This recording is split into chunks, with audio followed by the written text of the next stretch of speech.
Welcome to Connection, a talk show where you get to meet individuals who want to share with you their passion, but as well have a message for you. If you're new to Connection or you start to like it, please hit the like button and as well kindly subscribe and turn on the notification button. Like this, each time there is a new connection, you're the first one to know about it. Today in Connection, I'm glad to introduce you to Tariq Munshi. Tariq started his career in medicine first in 1992 in intensive care. Then, 2002, he moved into mental health as a psychiatrist.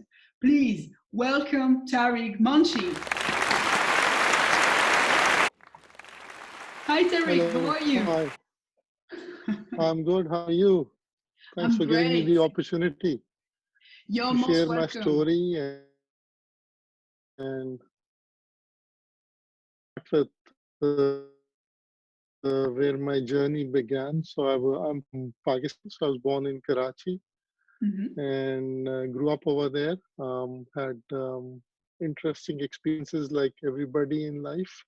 Got into medicine and then graduated in 1992. So in 2002, I went to England and took up psychiatry over there. And what inspired me to take up psychiatry was a book I read a long time back called Erroneous by Dyer. So the book is written in mid 70s on the American society and people. It's about emotional red tapeism. I was fascinated by the book because it seemed to fit the Pakistani society. And I felt that people around the world are just the same. So I took up psychiatry and I trained in England. Again, a great experience in training in the British system. A lot of very good community psychiatry practices over there. And then now after working there for 7, 8 years, I had the itch to move somewhere. So I looked around the world and applied in different places. I loved Singapore, so I applied there, Australia, New Zealand, Canada. Canada, I got the best response from our chair at the time. And after my interview, which I think was a bit of a funny one, but I was totally relaxed. I didn't really care what happened. He called me the next day. He said, "You should come here. It's a nice place." So it's interesting. While I was on the plane, I saw the movie Slumdog Millionaire. And I was not interested in the movie to begin with because I thought it's another Academy Award winner. It's technical. What would I understand? But the movie blew me away. It just depicts our lives, the way we perceive it in certain cultures. That you meet certain people in your life. What happens for a reason. And as we know that we meet people for a reason, season, or for life. And everyone is in your life to teach certain things. So I ended up in Kingston, Ontario, which is in Canada. And at that time, another thing happened. I let go of my British nationality due to get my indefinite leave. So I used the analogy of burning my boats. And the experience in Kingston, Ontario turned out to be one of the greatest experiences of my life, so to speak. So I tell people that it was unmerited grace for me. I met so many lovely people. I did a lot of things. I worked almost 2 jobs. I worked in the community, which was like fitted me like a glove at that time. And then I did inpatient work. And I was the clinical director over there. Had a great time with everyone I worked. I did decent amount of research. So my career was just taking off in in in a great direction. Um, so that was awesome. However, again, I started having the itch, so to speak. So because I lived in big cities before this, and 2 years ago I moved to Toronto, and it's been a bit of a learning curve working here. And then lo and behold, 2 years into it, we run into this COVID epidemic, which has been an eye opener to say the least. Never anticipated that. It seems that life has come to a standstill. However, I think there's great opportunity here. How the system needed to slow down a little bit and be a bit introspective about our lives and the directions we are heading, and also gives us a lot of opportunity to develop plans, possibly new skills. Um, some people wish to, change over to another profession, another way of maybe looking at things. So I think there's great opportunity here. There's going to be some unfortunate casualties in this.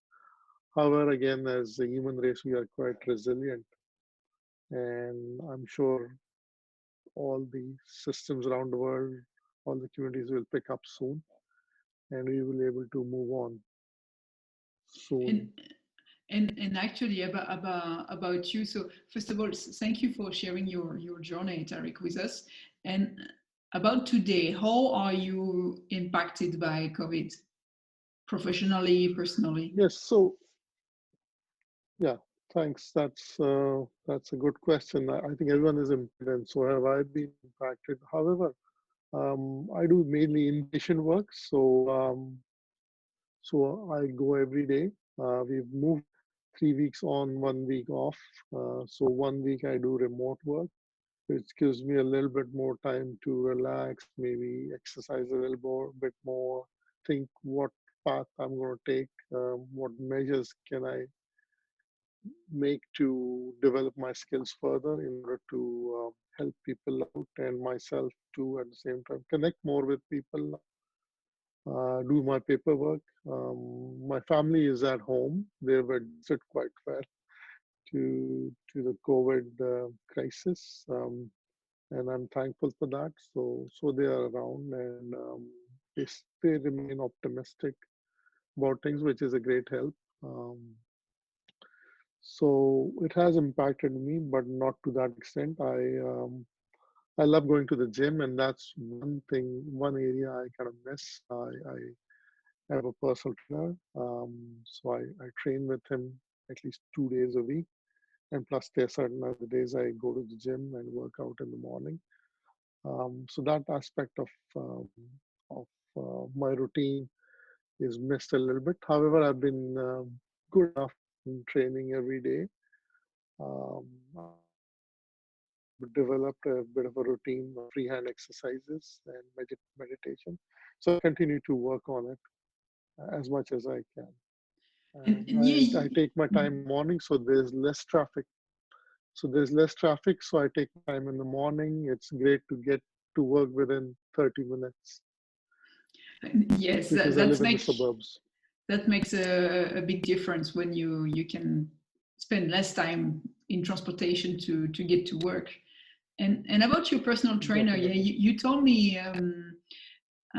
told me in a previous conversation that you used to have a trainer for 3 years. So from what I understand now Yeah. is that you can't see him at the moment.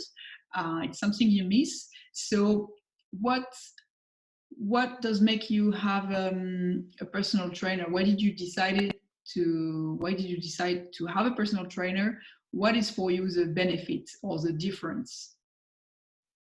Well, it was a bit of a difficult decision in the beginning because I myself was somewhat of a instructor, a trainer, but things have changed a little bit, and I think especially with my previous trainers, one of them knew boxing, so we used to do a lot of padding, and we kind of became friends. I still, when I go back to Kingston, I have a session with him, and we have coffee. There was a former trainer. She's moved to Switzerland, so we're still in touch. And my current weight training.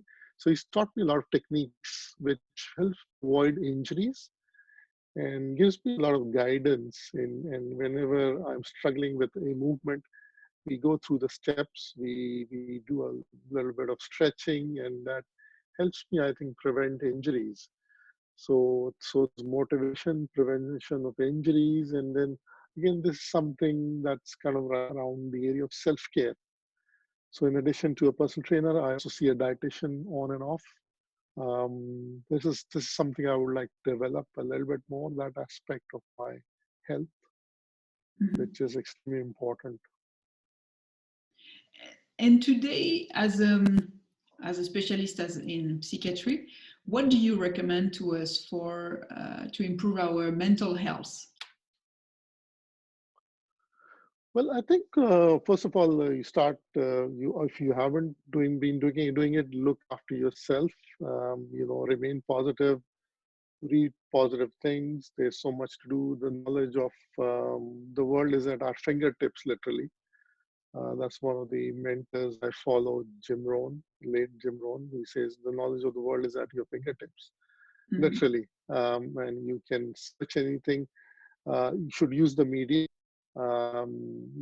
Go into realms that are more positive. There's so much stuff out there with all the great mentors we have online.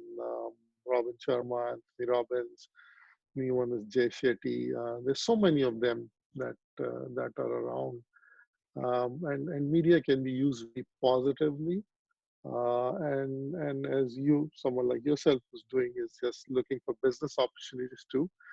So as I mentioned earlier, some of the businesses will be really struggling, but there's ways around it. And I think as long as you are aware, a transformation happens. And when you have intention, it energizes yourself or your ability to do things. So we sometimes underestimate our abilities. And also in terms of time, we underestimate, we overestimate what we can do in a year, but we underestimate what we can do in a decade. So you have to stack things up and move on with time. This is probably the most exciting time to be alive. There's so many advances in so many things. I mean, 20, 25 years ago, if someone told us this is what's going to happen, the internet is going to take over, it's just going to be media all over. Some people are scared of it, but I would like to share something at this point is that I came across kind of a joke that people talk about they're afraid of artificial intelligence, but what about I would fear natural stupidity. So in order to advance in life, you have to embrace what is happening around you, yet stay in Mhm. touch with nature and be quite aware of it. So that would be my message to people. What my fears to some extent is that people are not seeking help at this point. So we know I work in the hospital, and the issue is that whatever I've known over the years that the community is functioning very well. The family practice system, the community agencies, there's less load on the hospital. Now we know that those services are like operating at a quarter um, of their abilities, or the way they can provide services because of obvious reasons. So despite that, the emergency attendances have dropped to 50%, which is alarming. I are in the emergency departments, but there are helplines all around, and there are online ways in which you can seek help. And basically, I would say sometimes the bravest thing to say is, "I need help," and people should seek help because there's going to be a deluge of people coming in, illnesses worsening, things going beyond a certain point. It's just I use the analogy of someone comes to seek help in the emergency department and we can't get to them within a certain period of time, they end up in the intensive care. Or if it's a mental health patient, they start to get worse and there might be an issue in the emergency department and they might not have a good experience. And that's one of my biggest concerns at this point. So I would encourage people very strongly to seek help, approach their family doctors, call up helplines, call up public health, search on authentic websites what they can do in this time, And obviously, if they need help, they should seek help without really fearing this virus that much. I know it's a worry, Mhm. it's a concern, but I mean, you have to look after yourself and make a better choice.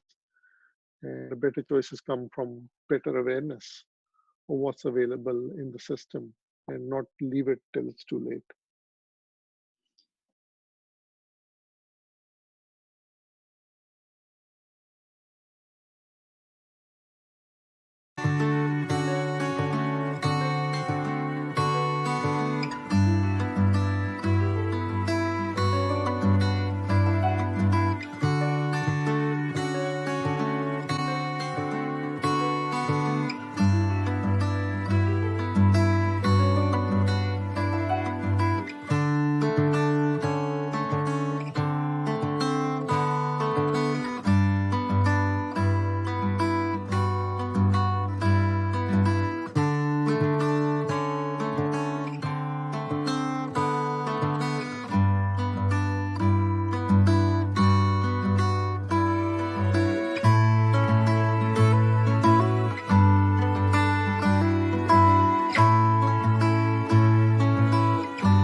Yes, it's linked to the three steps success formula of Robin Sharma. With better awareness, you can take better decision, and by taking better decisions, you can get better results. So if I understood well, Tariq, what you're saying is that as a psychiatrist, you really feel like people are not seeking enough help.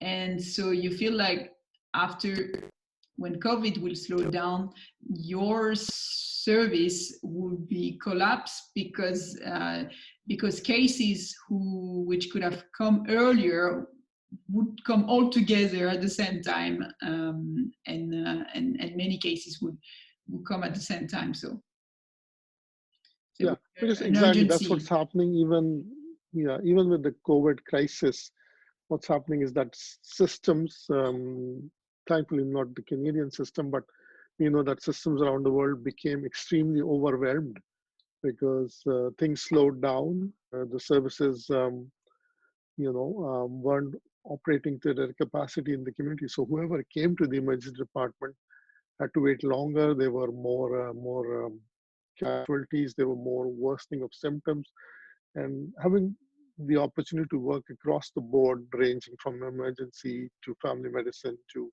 psychiatry, I have this somewhat of an insight in how things could get worse pretty quickly. So I think that's the message to reach out to people who are in the know, who have the knowledge, and listen to the experts. I mean, there's a lot of stuff going around in media, a lot of fear mongering, and we all, with this stress, our immunity goes down. So virus is one thing to worry about. There's other things. A lot of us have physical health problems, and when they've published reports, when they've stated it, these people already had significant number of physical health problems, and certain communities are really suffering because of it.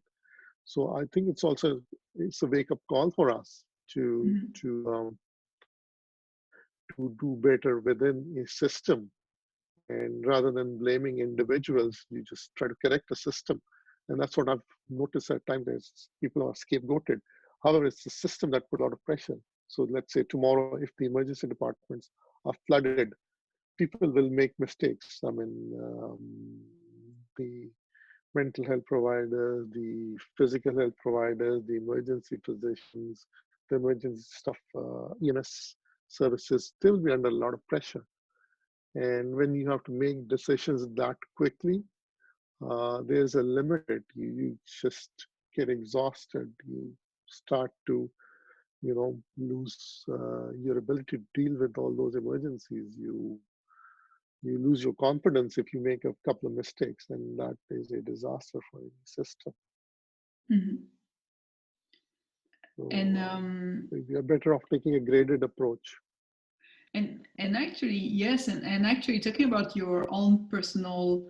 um, your own personal action on when you go as a psychiatrist. You were telling me that you like to go well dressed when you go for work. What is that? Where it comes from, and why do you think it's important for you to have this appearance count? Yeah.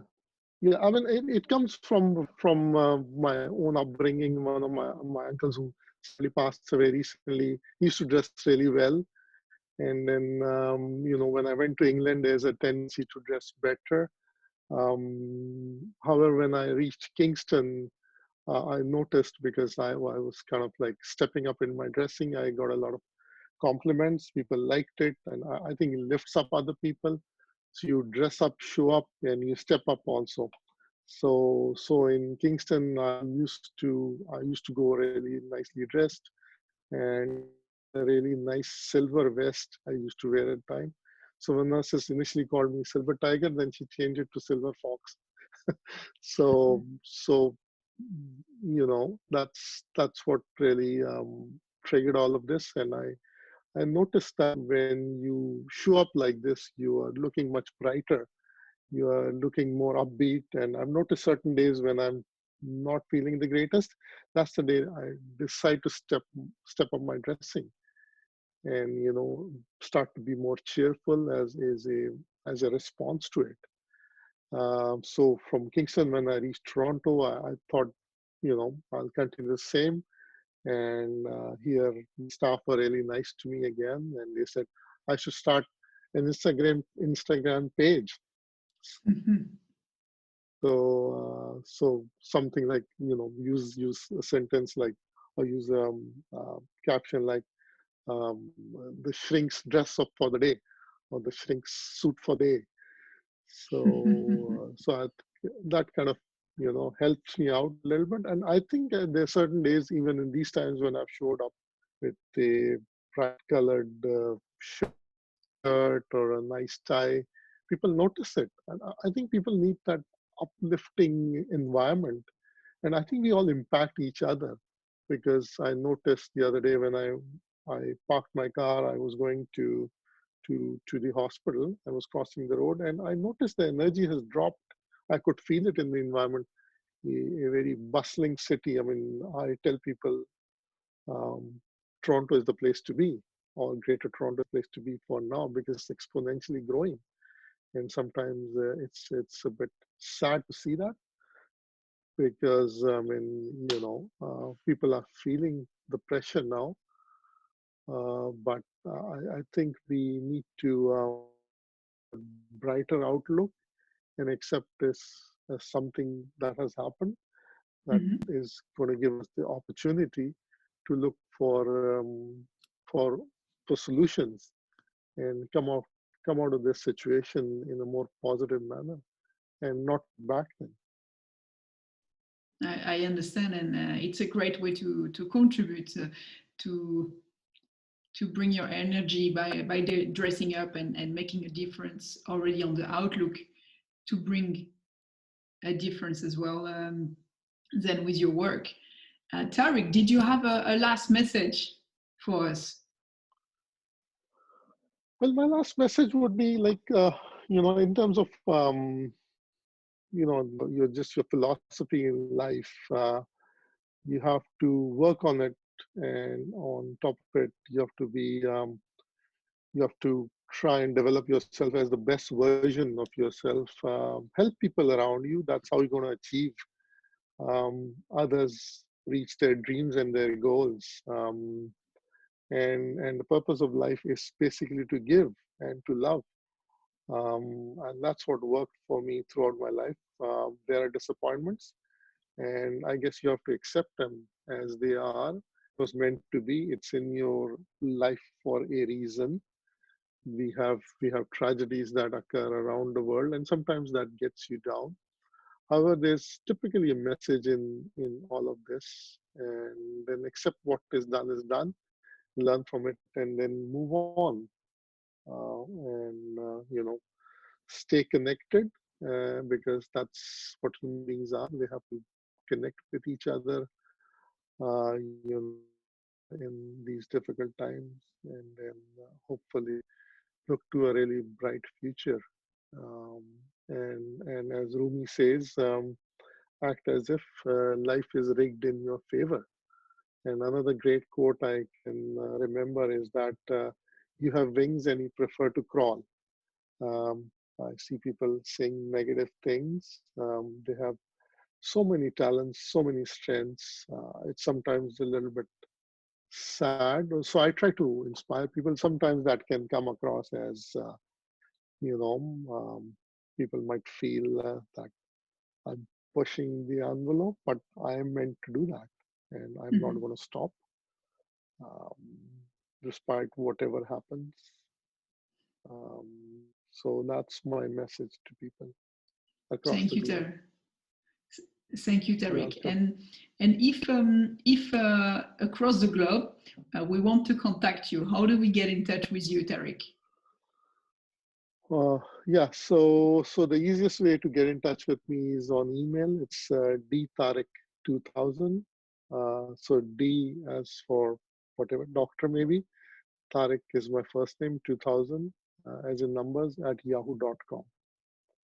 Perfect. And, I'll be happy to respond and connect with people. Thank you, Tariq. And thanks a lot. you're most welcome. Thank you, Tariq, for sharing your story. And what really impressed me with you is how you, based on where you were from, so Pakistan, you managed to, through circumstances and events that happen into your life, you managed to change your environment, and step by step, now it has conducted you to UK and then to Canada, maybe another chapter in the next country. We don't know yet, to be confirmed. But yeah, that is very inspiring for everyone, because again, it tells us that nothing is written into marbles, and sometimes opportunity comes up. We don't know what they hold, but it's for our own good, and there is always a learning during these opportunities. So thank you, Tariq, for sharing your story with us, and as well continuing to brighten up the day of the people that get to work with you. And you're right, it's something we need to keep to remain positive, and to bring with us this attitude of positivity and can do and finding solutions. It's as well about being realistic, but still having the perspective that something is possible. No matter what happens to us, it happens for us, actually, to give us the possibility to go forward. Thank you again, Tariq. Thanks, Valetus. Thanks a lot. Thank you. You're most welcome. So about Connexion. As you know, everyone, Connexion supports the Gift to Dream Foundation. Gift to Dream Foundation is at first a foundation to give support in Kenya and India to bring education to children who don't have access to education. However, today the focus has changed. Now the priority is on food. That's why Gift to Dream Foundation has launched the Food Movement Parcel. Did you know that for $2 you could feed a family of 5? Well, please help us today, help them today, make a donation today for Gift to Dream Foundation. Thank you. And remember, if you are new to Connexion, please kindly subscribe and turn on the notification button. Like this, each time a new Connexion episode is on the air, you're the first one to know about it. Thank you again, and I see you very soon. Thank you.